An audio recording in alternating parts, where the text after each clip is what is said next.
Hello and welcome to Kriti. We will take a look at the accounting module within the CRP systems, and we will check how the overall integration with the sales and the contract module works. If you go into the hamburger menu on the left hand side, you'll find the accounting section, and then as soon as you click on that one, it will land into the dashboard. Now, this is an interesting dashboard where you can actually check all the tax invoices, vendor bills, any miscellaneous operations that you perform in terms of the journal entries, any open cash items and the point of sale transactions. All of that will get listed here, including the expenses. So you can create the dashboard as many as you want. It's a single snapshot, and it'll give you a view of how many open items that are there. So the first section within the accounting module itself is the the dashboard element. That's a quite a handy feature, which will give you a single snapshot of everything. So as you can see, there's a number of invoices that are waiting to be paid. They're already late. And then there are certain invoices which are still being validated.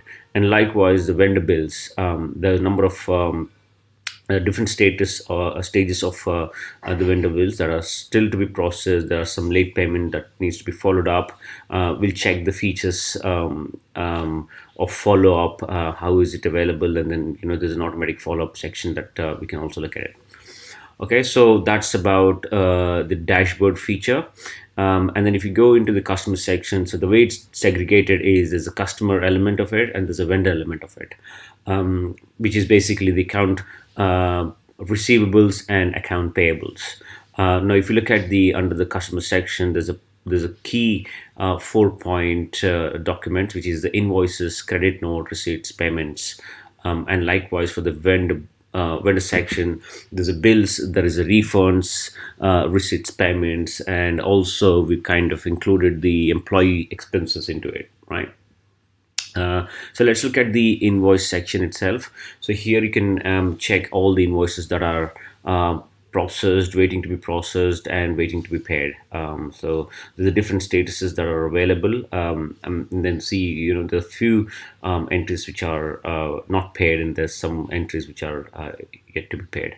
Now, as usual, this particular section can be viewed from a different Gantt charts and Kanban dashboard, and you can also apply the filters such as a status, or even you can apply the status if it's been posted or not posted, or you can just also group based on the different sales teams, or if you can just want to add another filter criteria or a segregation criteria, you can do that one depending upon what your role is. Okay, so that's about the invoices. Now, obviously these are each of the invoices. You can, if you want to just do a detailed analysis, you can just go into that and check how many what's the invoice that's been posted, and then you can also view the journal entries from here, and then just do the deep dive analysis of that one, right?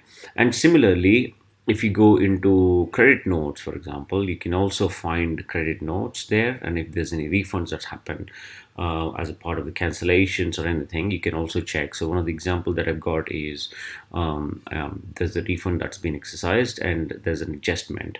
So that's a credit note that's been adjusted to the customers, and then you can see the amount that's been provided back to them. Right, and then likewise, if you go into the receipts, there's also receipts that are available to view. Very pretty much one in this example, we don't have any receipts that's been created, so I'll just skip that part and then move on to the payments element. Within the payment elements, pretty much the same thing. You can also check how many journals has been posted. So any invoices that are that are being posted will find that in the payment section, and then you can also drill down to which invoice it's referred to from the payment section itself, so you can check that one over here. So it's a quite integrated flow of payments to invoices, and from invoices to the order itself.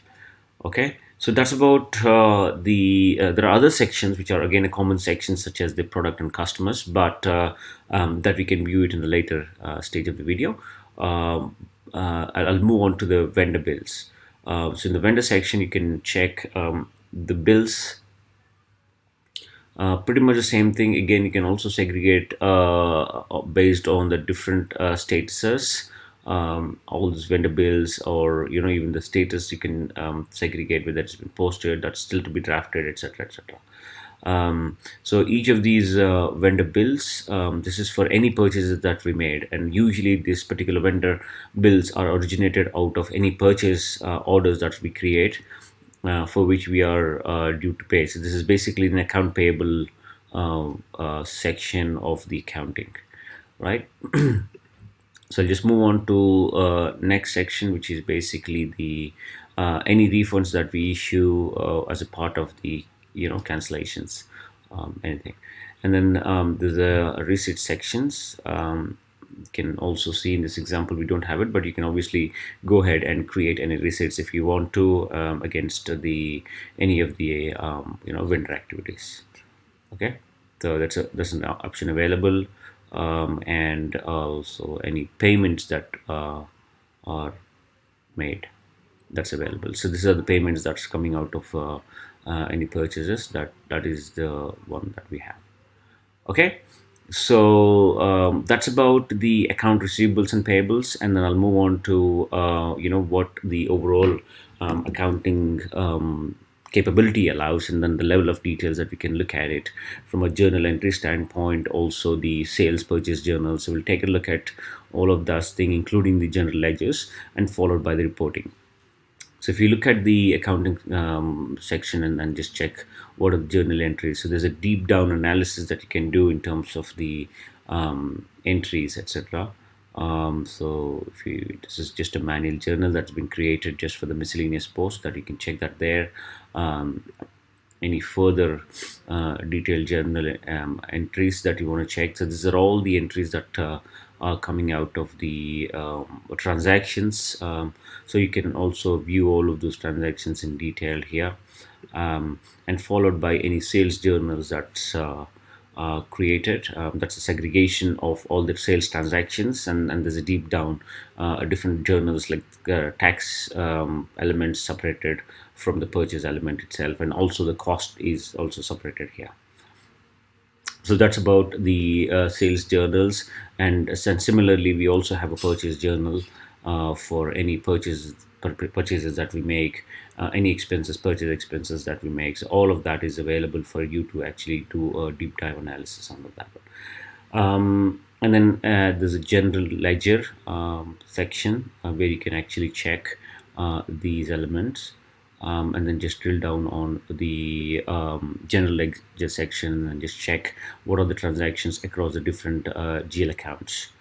Okay, and similarly you can also view what the partner ledger is, very much very much from a partner perspective, how much of the outstanding, how much of a debt is there. So in this example, if you can just see, there's a lot of negative balance, which is a red flag for us. So we need to make sure that is collected from the customer standpoint. So there's a negative sections that needs to be taken into account. So that's the reason why we need to do a partner ledger analysis, etc. And then moving on to the next section, which is the follow-up section. Here is where you can actually check, send a letters or an emails as a follow-up. So there's an automation available for you to actually click on that one, and there's an underlying engine that really fires a lot of emails for anything, any invoices that are overdue, or any letters can be sent as well for those kind of situations. So rather than doing a manual follow-up, you can automate everything in terms of sending it. Okay, moving on to the report section.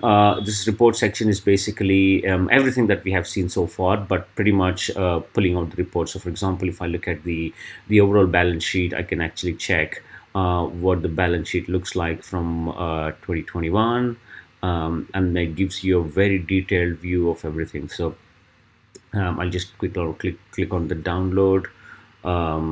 And then I'll just show you how this whole GL account, that the balance sheets are laid out. As you can see, this is a pretty much handy report that's produced. And likewise, I'll check some more examples of the P&Ls, etc. But I think I'll just simplify this, and I'll just go with the general ledger.